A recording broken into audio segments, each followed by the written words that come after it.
En el Mostrador Podcast continúa Al Pan Pan, la conversación que buscas para comenzar tu mañana.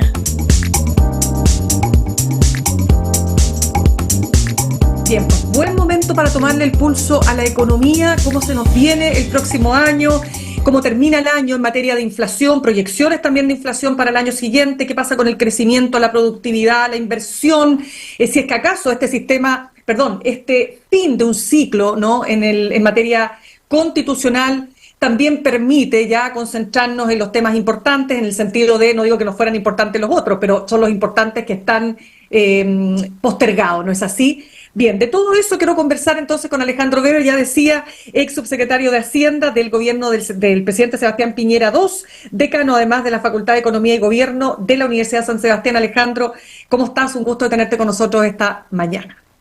Hola Mirna, ¿cómo te va? Yo un poquito cansado ya a fin de año, para ser honesto. Muchas gracias por la invitación. Oye, sí, nosotros con los periodistas, imagínate cómo estamos de cansados con todo lo que vivimos. 4 años vivimos de proceso constitucional, pero esa es otra historia. Oye, Alejandro, quiero partir primero contigo preguntándote por las proyecciones del informe de política monetaria, el IPOM de diciembre del Banco Central. Quiero saber exactamente cómo ves las proyecciones que hizo, tanto de la economía que vamos dejando atrás, de este 2023, y las proyecciones para el año 2024. Sí, mira, la verdad que si uno compara este IPOM, que el IPOM es básicamente el informe macroeconómico más importante que hay en nuestro país, lo elabora el Banco Central, lo hace trimestralmente, y si comparamos este IPOM con el mes de septiembre, no hay cambios tan significativos tanto en la evaluación del año 2023, si tú quieres, y las proyecciones hacia adelante. En términos así súper gruesos, el año 2023 fue un año mediocre para nuestra economía. ¿Y qué significa eso? Que el Banco Central dice vamos a tener nulo crecimiento, es decir, cero. Vamos a estar, en otras palabras, igual que cómo terminó la economía el año 2022. ¿Y eso por qué? Porque ha habido muchos fenómenos que han sido complejos para la economía. El Banco Central destaca, por ejemplo, la ralentización del empleo. Hoy día nosotros tenemos una tasa de desocupación de 8,9%. ¿Qué significa eso?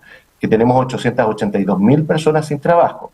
Pero eso tenemos que sumar, porque ese es ver el vaso medio vacío, ¿no? Es decir, cuántos desocupados hay. Ahora tenemos que ver cuántos ocupados hay. Y esa es la tasa de ocupación, es decir, las personas en edad de trabajar, ¿cuántas trabajan? Y ahí tenemos un déficit de 450.000 personas más o menos. Es decir, personas que debieran estar empleadas y que no están, no porque ellas no quieran, sino porque no hay lo que se conoce como demanda de empleo. La demanda de empleo son los puestos de trabajo que están disponibles. Y la demanda de empleo hoy día está muy baja. ¿Por qué? Porque hay unos sectores de la industria, y también los destaca así el Banco Central, que están muy bajos, como por ejemplo la construcción y el comercio. Hoy día, básicamente, la economía no se contrajo, es decir, no tuvimos un crecimiento negativo por la minería, pero el resto de la industria está muy, muy alicaída. Y en términos de inflación, lo que nos dice el IPOM es que se ajusta al alza la proyección para el año 2023. De hecho, en el informe anterior decía que íbamos a terminar el año con 4,3%. Este informe dice que vamos a terminar con 4,5%. ¿Y cuál es la miseria de la inflación, Mirna? Es que esto no es que los precios vayan a caer, no es que las cuentas de fin de mes vayan a ser más bajas cuando la inflación se empieza a contener. Siempre la cuenta de fin de año, en este caso el año 2023, va a ser más cara que la cuenta del año 2022. ¿Por qué? Porque la inflación es como una escalera, yo voy subiendo peldaños. Muy difícil que lo vuelva a bajar, para bajarlo tendríamos que tener deflación, como ocurrió en China. En este caso, no. Por lo tanto, si no hay un cambio en las conductas de consumo, eso significa que la gente tiene menos poder adquisitivo. Y las proyecciones, solo para terminar el balance así general muy rapidito, es que el próximo año el Banco Central no cambia su proyección de crecimiento y dice que nosotros vamos a estar en un rango del 1,25 al 2,25%. Si nos ponemos en la media, es 1,75%. Eso es muy poquito. Eso no es distinto al crecimiento de la población. Y por lo tanto, cuando la economía crece lo mismo que la población, significa que el PIB per cápita se mantiene estancado. Estancamiento que llevamos más de 10 años. Ya, este estancamiento del cual llevamos más de 10 años y que responde, o sea, que explica muchas de estas cifras, ¿no? Un crecimiento muy mediocre, como dices tú, y que impide, ¿no es cierto?, poder desarrollar, por ejemplo, más empleo y otros factores asociados. ¿A qué se debe? ¿Por qué seguimos estancados? Sí, esto es siempre multifactorial, ¿no? Algunos enfatizan más unos factores, otros, dependiendo de a quién usted le pregunte. Pero en términos generales hay algunos elementos que son claros. Uno, una crisis institucional profunda. Este proceso de 4 años prácticamente de inestabilidad, incertidumbre, un proceso constituyente fallido, el segundo que tampoco llega a puerto, lo que generó fue evidentemente un estancamiento de la inversión. El IPOM también nos muestra que este año la inversión se contrajo, se va a contraer en torno al 3%. El consumo, Mirna, se va a contraer casi un 5%. ¿Qué significa eso? Algunos han dicho, mire, que la economía se sobrecalentó tanto que hay que enfriarla y para eso hay que bajar el consumo. Es verdad, pero también es cierto que las familias de clase media y los sectores más vulnerables acceden a una mejor calidad de vida a través del consumo, no a través de la inversión.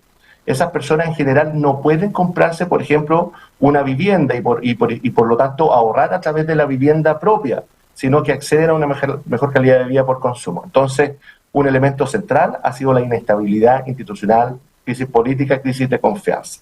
Otra segunda factor, Mirna, que fue muy importante, tenemos que irnos un poquito más atrás, el año 2015, 2014, 2015, una reforma tributaria, en el segundo gobierno de la presidenta Bachelet, que subió el impuesto corporativo, básicamente. ¿Y qué hizo ese impuesto? Es que también desaceleró la inversión. Antes de esa reforma tributaria, nosotros crecíamos por sobre el promedio del mundo. Y después de esa reforma tributaria que elevó las tasas corporativas por sobre la media de la OCDE, empezamos a crecer por debajo del promedio del mundo. Y el tercer factor que yo quisiera incorporar es, yo diría que una visión estatista del desarrollo actual a través de las políticas que ha impulsado el gobierno y que tiene una reforma tributaria que hoy día se llama Pacto Fiscal y que mutó a un Pacto por el Desarrollo, una reforma de pensiones que enfatiza también un rol del Estado muy fuerte, una estrategia nacional del litio que crea una empresa estatal para administrar el litio y así suma y sigue. Todo eso se transforma en un cóctel que termina generando menos ahorro, menos inversión. Y por cierto, tenemos que sumar, como si fuera poco, un cuarto factor, que todo lo que pasó en pandemia. Ahora en la pandemia, Mirna, el impacto fue para todas las naciones. Se cortó la cadena de suministro, se generó desempleo, subieron los precios, eso fue así. Pero en Chile tuvimos un elemento distintivo que no ocurrió en otros países, que fueron los retiros de los fondos de pensiones. Y esos retiros destruyeron el 25% del ahorro del país prácticamente, que estaba contenido en estos 200.000 millones de dólares de los fondos de cotización individual, y que 50.000 millones de ellos finalmente se fueron a consumo y desaparecieron como parte de ahorro. Estos 4 elementos son al menos los que inciden en que hoy día tengamos una economía completamente alicaída, que está bajo los niveles de tendencia, y si no cambiamos el rumbo, no vamos a poder dar vuelta al partido, que hoy día lo estamos perdiendo. De ahí te voy a preguntar, por supuesto, qué significa cambiar el rumbo, pero antes de eso, quiero preguntarte cómo entiendes entonces, en este escenario que tú describes, el informe que hay, el artículo más bien publicado por el semanario inglés The Economist, que se llama, titulado Bendecidos por los dioses, donde resalta que Chile no se queda atrás y en el grueso, ¿no es cierto?, destaca a Chile en el 7º lugar entre 35 economías de la OCDE. Yo sé que al desglosar, vamos a entrar en el punto del desglose, porque hay una carta hoy día publicada en el Mercurio por Germán González, de Clapes UC, que hace ese desglose, pero aún así es interesante ver por qué Chile aparece, según el Economist, bien ubicado dentro de los países de la OCDE. ¿Cómo te lo explicas entonces? Sí, hay que decir que The Economist es una de las revistas más prestigiosas del mundo, no es material de consulta evidente. Por lo tanto, sus motivos tendrá The Economist para generar este ranking y es una revista que tiene mucha credibilidad. Eso es lo primero que hay que decir, ¿no? Ahora bien, cuando uno revisa los argumentos que establece The Economist, por ejemplo, uno de ellos es precisamente respecto de empleo. Y The Economist dice que nuestra tasa de ocupación ha ido avanzando, etcétera. Pero la verdad es que si uno mira los datos del INE, mira el IPOM del Banco Central, mira la realidad en la calle, eso no es así. El empleo en Chile hoy día está muy rezagado y las cifras están ahí disponibles, son públicas. Fíjate que antes de la pandemia nosotros teníamos una tasa de desocupación en torno al 7%. Al cierre del 2021, por el IFE laboral y otros instrumentos, donde participaron, por ejemplo, Joseph Ramos, David Bravo, se recuperaron prácticamente todos los empleos perdidos. Llegamos a una tasa de desocupación del 7,2%. pero del 2021 a la fecha solo ha ido subiendo, y este 8,9%, que en la región metropolitana es mucho mayor, en torno al 10%, es una campanada de alerta. El propio David Bravo ha hablado de una, abro comillas, emergencia laboral no declarada. Sí, ¿por qué emergencia? Porque es una situación crítica. ¿Y por qué no declarada? Porque no nos estamos haciendo cargo, es decir, no hay ningún instrumento reactivador de verdad para el empleo formal. Eso por un lado. Por otro lado, cuando uno mira otro indicador que es central, que es crecimiento económico, es verdad que nuestra economía este año no se va a contraer como muchos creían, como algunos creíamos, es decir, con un menos 0,5, el propio Banco Central lo había señalado así. Pero un 0% de crecimiento cuando el mundo creció un 3%, francamente no calza. Entonces, The Economist, ¿qué resalta? Resalta relaciones exteriores, en relación de importación-exportación y otros elementos, pero cuando uno va a lo realmente medular, como por ejemplo empleo, costo de vida y crecimiento económico, la verdad es que nuestro país no está bien. Lo que mejor hemos abordado, Mirna, es la inflación. Y eso a partir de una muy... Y el gasto fiscal, estoy de acuerdo. Y esos dos elementos han sido bien administrados. Entonces, yo diría que hay luces y sombras, pero si usted me dice, mire, Chile es la séptima economía en el mundo en desempeño, yo me perdonarán mis amigos de The Economist, pero voy a disentir. Claro, es que por eso digo que es interesante y al mismo tiempo, tal como tú planteabas al comienzo, ¿no? Tú dices que es una revista consultada porque es prestigiosa, tampoco vamos a decir que es una revista de centro izquierda, muy por el contrario, pero entonces aquí lo que dice Germán González de Clave Sucede, que él va desmenuzando, ¿no es cierto?, cuáles son los puntos. Efectivamente, solo en creación de empleo, dice, nos ubicamos en la posición 5-7 de 35 economías analizadas. Después dice que, por ejemplo, en el crecimiento del PIB está entre 19 y 22, posición 16 en materia de inflación, sin alimentos y energía, y posición 11 y 16 en porcentaje de productos con inflación mayor a 2%. Pero aún así, él dice, sí, efectivamente son buenos índices.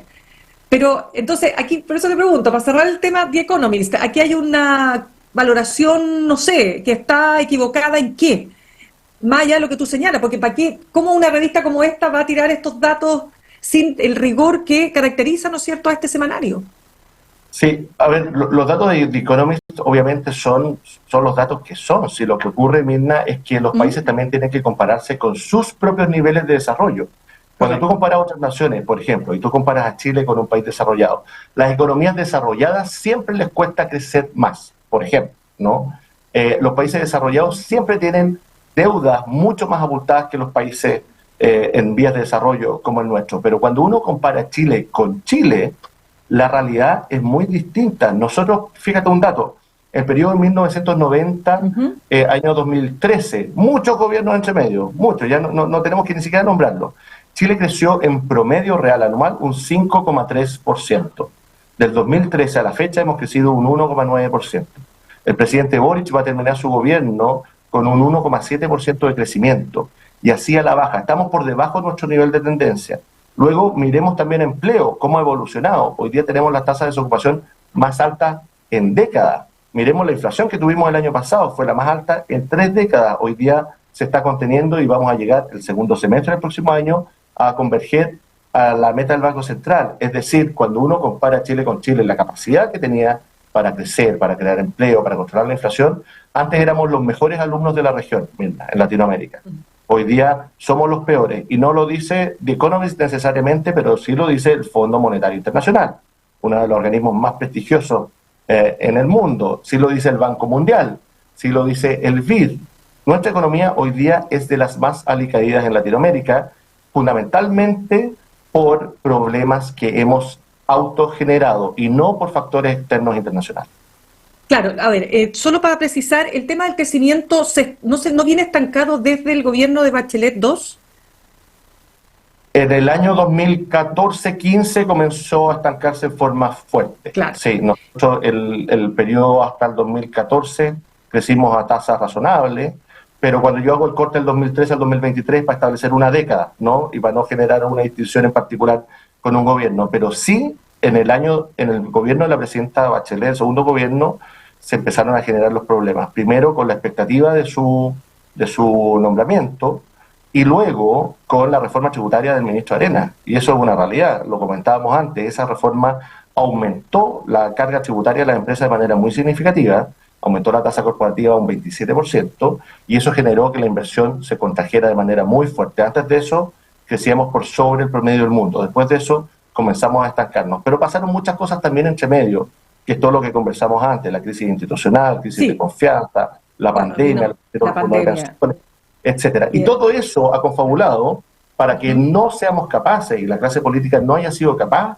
para tomar un nuevo rumbo. Y eso significa poner el crecimiento en el centro con todos los beneficios que eso quiere, porque todos queremos generar más derechos sociales, todos queremos que aumenten los salarios, todos queremos que las personas vivan mejor, pero para que el Estado pueda redistribuir mejor, tenemos que crecer, porque si no, no vamos a poder generar más recursos. Simplemente vamos a terminar traspasando de un bolsillo a otro, y eso es como hacerse trampa en solitario. Sí, se nos acaba el tiempo. No, te voy a hacer dos preguntas en una. Por un lado, ¿cómo te explicas que siendo efectivamente la inversión nacional la que ha bajado, aumenta o por lo menos se mantiene en buenos índices la inversión extranjera? Uno. Y dos, tú dijiste que hay que hacer ciertos cambios o remendar el rumbo. Entonces, ¿cuáles son esos cambios para remendar el rumbo? Sí, el primero se explica en buena parte por liquidación de dividendos y otros factores, y hay algunas inversiones que efectivamente son de mediano plazo y que se han mantenido. Con todo, nosotros hemos tenido problemas súper significativos en la producción de bienes y servicios y en la capacidad para exportar y generar valor agregado a partir de eso. Por lo tanto, tenemos un problema importante, y el mismo IPOM del Banco Central nos muestra que la inversión, entendida, por ejemplo, como la formación de capital bruto, que son maquinarias y toda la infraestructura que yo necesito para generar productividad, por ejemplo, en la industria de manufactura, se ha contraído de manera significativa. Y respecto de cómo enmendar el rumbo, fíjate que hace unos días atrás tuvimos el honor de recibir al ministro Marcel en un seminario en la Universidad de San Sebastián con el presidente del Senado. Y no había dos voces para poder concluir que es el crecimiento económico lo que tiene que estar en el centro. Escribimos una columna con el rector de la Universidad, Hugo Lavados, y lo que ahí mostrábamos es que el gobierno actual del presidente Boric no partió con una agenda pro crecimiento, y eso fue declarado por el propio ministro. Y eso ha tenido que revertirse por la fuerza de los hechos. ¿Y qué tenemos que hacer? A mi juicio, primero, Mirna, hay que repensar y mirar la reforma tributaria y de pensiones. Ahí tenemos dos elefantes en la cristalería. Hoy día no estamos en condiciones de subir impuestos. Subir impuestos va a significar contraer aún más la inversión y afectar aún más el mercado laboral. Tenemos que pensar en cómo el Estado puede gastar mejor los recursos. Es verdad, Mirna, que el gasto fiscal se ha controlado, pero se ha controlado de una manera que puede ser mejor. ¿Por qué? Porque la baja del gasto ha sido fundamentalmente en gastos de capital, que es gasto que se usa para inversión pública. Y ha habido un aumento súper significativo de 3.400 millones de dólares en gasto corriente, que se usa para, por ejemplo, pagar sueldos. Eso no puede ser. Tenemos que ahorrar donde hay que ahorrar. Y eso significa programas mal evaluados, compras públicas que pagan sobreprecios y nóminas salariales muy abultadas. Y lo siguiente es generar una reforma de pensiones que efectivamente vaya a lo medular. ¿Qué significa eso? Ahorro individual. Sin ahorro es imposible generar inversión. El ahorro es una condición necesaria para la inversión. Y la reforma que está impulsando el gobierno, aún con las modificaciones que no conocemos en detalle, lamentablemente es una reforma anti-ahorro y que no va a mejorar las pensiones. Fíjate que si uno hace un cálculo rápido, los 4 puntos de cotización entre el llamado seguro social y el mejoramiento para las condiciones de las mujeres, por ejemplo, Sala Cuna, que ya está en un proyecto hoy día en el Congreso, significa una reforma tributaria encubierta de 3.200 millones de dólares, es decir, más de 1 punto del PIB. Nuestro país no está en condiciones de soportar una carga tributaria tan abultada sin los beneficios que eso generaría. Ya, solo para, ahora sí que tengo que cerrar, pero súper cortito. Yo entiendo lo que ustedes están planteando, porque además no olvidemos que bajo el gobierno del presidente Sebastián Piñera II, el gobierno de ese minuto, el oficialismo de ese minuto, sí se abría la posibilidad de que ese 6% adicional, 3 fuera para solidaridad y 3 para la cuenta individual. Hoy día el argumento es que esa solidaridad se canaliza a través de la PGU, pero para aumentar la PGU necesitamos impuestos. La PGU en sí no va a resolver los problemas de la clase media, resuelve los problemas para las personas que tienen muy bajas pensiones. Entonces, ¿cómo logramos esa ecuación que funcione? Sí, cuando se planteaba el 3.3, Mirna, no existía la pensión garantizada universal. Y para tener un orden de magnitud, la PGU significa 8 puntos de cotización en total. Los países de la OCDE, los puntos de cotización promedio son 18. Nosotros tenemos 10 puntos de cotización hoy día a través de las cuentas individuales y 8 puntos que son la PGU. Solo órdenes de magnitud. De una pensión de un hombre, hoy día 60 puntos de 100 son la PGU. En el caso de una mujer son 85. La PGU triplicó el gasto fiscal. Es decir, es una política social, si no la más importante en décadas. Y se financia con impuestos generales. ¿Qué es lo que ocurre ahora? El gobierno lo que está haciendo es mezclar alzas de impuestos con el sistema previsional. Y eso, técnicamente, y para los objetivos que perseguimos, no es apropiado. Sinceremos las discusiones. Si queremos aumentar la PGU, efectivamente necesitamos ingresos permanentes, estables. Y eso podrá ser, por ejemplo, a partir de eliminación de exenciones tributarias o de algunas alzas de impuestos acotadas y definidas. Pero no pasemos gato por liebre tratando de subir impuestos para aumentar solidaridad. No es verdad, Mirna, que nuestro sistema no sea solidario. Es solidario y muy solidario a través de la pensión garantizada universal. Lo que tenemos que hacer, y el desafío de largo plazo, es el pilar contributivo. Y para fortalecer las pensiones tenemos que aumentar el ahorro individual. Eso muestra la evidencia, eso muestran los datos. Hay países hoy día que están adoptando sistemas similares al chileno. Entonces, tengamos una discusión seria, simplifiquemos el sistema. Hoy día corremos el riesgo de trancar la pelota, incluso con el proyecto de Sala Cuna, que está en el Congreso. Primero, el 2018 fue Sala Cuna universal, después se modificó un proyecto de Sala Cuna que extiende el derecho y que cuesta no un punto de cotización, cuesta 0,1 punto de cotización. Por lo tanto, avancemos con los instrumentos apropiados para el objetivo apropiado.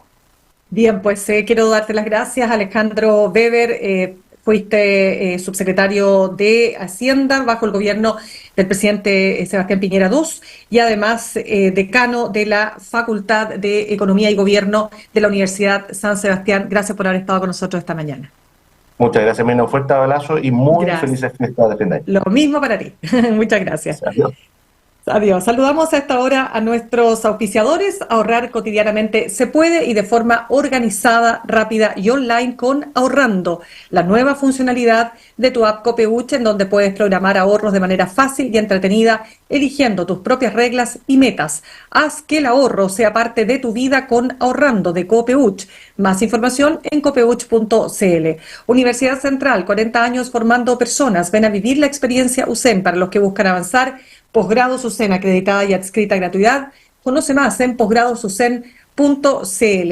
Me despido, los dejo con Fran Castillo, Juntos y Revueltos. Nos reencontramos mañana a las 8 en punto, aquí en Alpampan, en elmostrador.cl. Que tengan un muy buen día. Copeuch Inversiones, el sitio donde todos pueden invertir, y Universidad Central, 40 años formando personas, presentaron Al Pan Pan en el Mostrador Podcast. Cerramos por hoy Al Pan Pan, de lunes a viernes de 8 a 9 de la mañana, entrevistas para partir el día. El Mostrador Podcast, el poder de la independencia.